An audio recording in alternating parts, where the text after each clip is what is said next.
नमस्कार दोस्तों, प्राण प्रतिष्ठा का कितना महत्व है आपको बताते हैं। किसी भी मंदिर में मूर्ति की प्राण प्रतिष्ठा एक बहुत बड़ा अनुष्ठान होता है और इसे विशेष माना जाता है। ऐसा कहा जाता है कि प्राण प्रतिष्ठा के बिना मूर्ति पूजन अधूरा होता है। आइए जाने इसका महत्व। आप कभी भी जब ईश्वर की प्रतिमा या मूर्ति खरीदने जाते हैं तब कुछ विशेष बातों को ध्यान में रखते हैं, जैसे कि मूर्ति हमेशा हंसमुख अवस्था में होनी चाहिए, मूर्ति कभी भी खंडित नहीं होनी चाहिए और किसी ऐसे रंग रूप में नहीं होनी चाहिए। दरअसल ऐसा माना जाता है कि हम मूर्ति के रूप में ईश्वर की छवि को घर में लाते हैं, जिससे घर के सदस्यों का मन पूजा पाठ में केंद्रित हो सके और आपकी समस्याओं का निवारण हो सके। लेकिन वहीं जब हम मंदिर में मूर्ति की स्थापना करते हैं तब इस बात को जरूर ध्यान में रखते हैं कि मूर्ति में प्राण प्रतिष्ठा की जाए, जिससे उसे पूजने वाले को साक्षात ईश्वर के दर्शन मिलें और मनोकामनाओं की पूर्ति हो सके। ऐसा माना जाता है कि प्राण प्रतिष्ठा की प्रक्रिया के बाद ही मंदिर में भगवान के रूप की एक मूर्ति स्थापित की जाती है और उसकी पूजा की जाती है।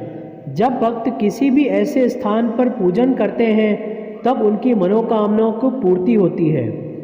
प्राण प्रतिष्ठित मूर्ति की पूजा के बाद किसी भी भक्त के लिए यह आह्वान का एक और अनुकूलित अनुष्ठान जैसा प्रतीत होता है। प्राण प्रतिष्ठा के साथ भगवान की परलौकिक दिव्य शक्ति का आह्वान किया जाता है और उसे मूर्ति में स्थापित किया जाता है। फिर वही मूर्ति जो पहले एक मिट्टी की प्रतिमा मात्र थी, वह एक भक्त के लिए भगवान का रूप ले लेती है। प्राण प्रतिष्ठित मूर्ति किसी भी भक्त के लिए भगवान के रूप में काम करती है। प्राण प्रतिष्ठा का अनुष्ठान क्या होता है?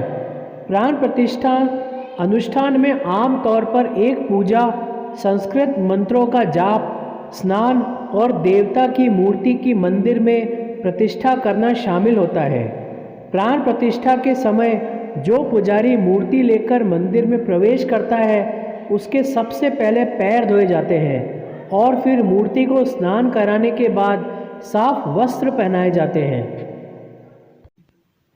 इस अनुष्ठान में मूर्ति को वस्त्र पहनाना और मूर्ति का मुख पूर्व दिशा की ओर करके उनके सही स्थान पर बैठाना शामिल होता है।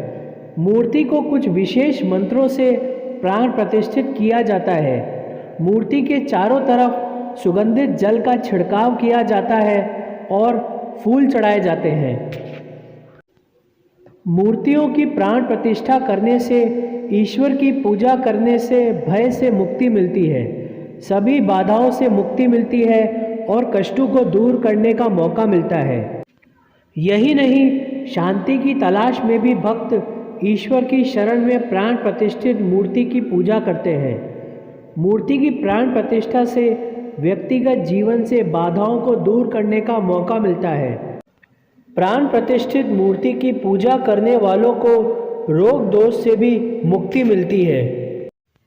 दरअसल ऐसा माना जाता है कि मूर्तियों के भीतर ईश्वर की अनुकंपा होती है जो शुभ फल दिलाने में मदद करती है। किसी भी देव रूप की मूर्ति या चित्र उस समय से सही मायने में पूजनीय हो जाती है जब उसकी प्राण प्रतिष्ठा होती है। इसलिए ऐसा माना जाता है कि किसी भी मंदिर में पूजा का विशेष फल मिलता है। लंबे इंतजार के बाद 22 जनवरी 2024 का दिन उस वक्त इतिहास के पन्नों में दर्ज हो जाएगा जब अयोध्या में नवनिर्मित राम मंदिर में रामलला विराजेंगे। रामलला की मूर्ति की प्राण प्रतिष्ठा होगी। हालांकि इसके 5 दिन पहले से ही प्राण प्रतिष्ठा से संबंधित विधि विधान शुरू हो जाएगा। मूर्ति की प्राण प्रतिष्ठा के साथ ही रामलला का नियमित दर्शन पूजन भी शुरू हो जाएगा। जय श्री राम।